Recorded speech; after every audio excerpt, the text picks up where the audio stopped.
Now to a younger man, Reggie Corrigan, and he has wonderful memories of Pres.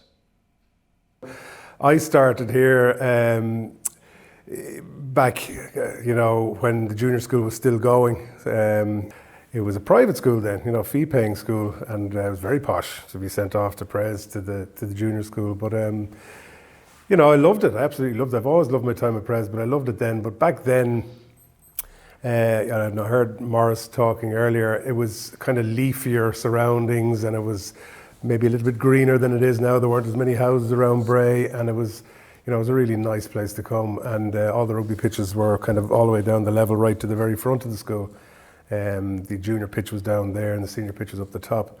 So it was a great place to come to school. I absolutely loved coming to school here.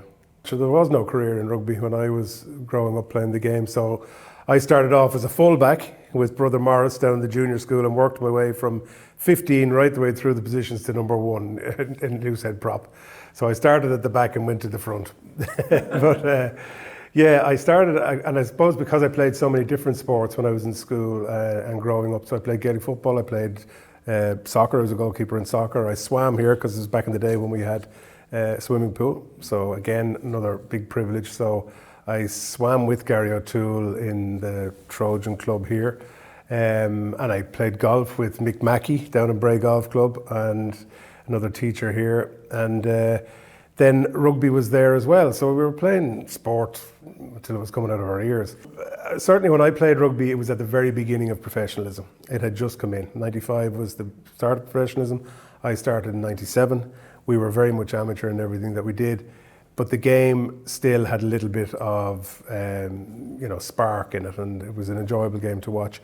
And all the way through, I felt in my career, it was still that. There were still ways to break down defences. There was still inventiveness amongst the players, the likes of Brian O'Driscoll, Dennis Hickey on the wing, amazing players that create chances out of nothing. I still say it. I mean, I've had some wonderful experiences in rugby, no question about it.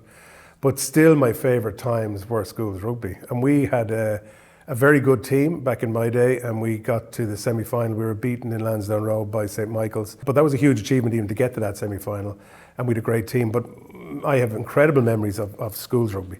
And the guys who were a year or two ahead of me won the Junior Cup, of course, here with Pres. So they were a bit older than me, but that kind of gave you a bit of inspiration when you were like a first year here to see the third years go and winning that Junior Cup. So rugby was everything in the school in my day. There was no other sport, it was all rugby. It's changed now, there are other sports, they're highly successful in basketball. We know they have a great golf team, and the GA does really well as well. And that's good, that's a good thing. But in my day it was certainly all rugby based.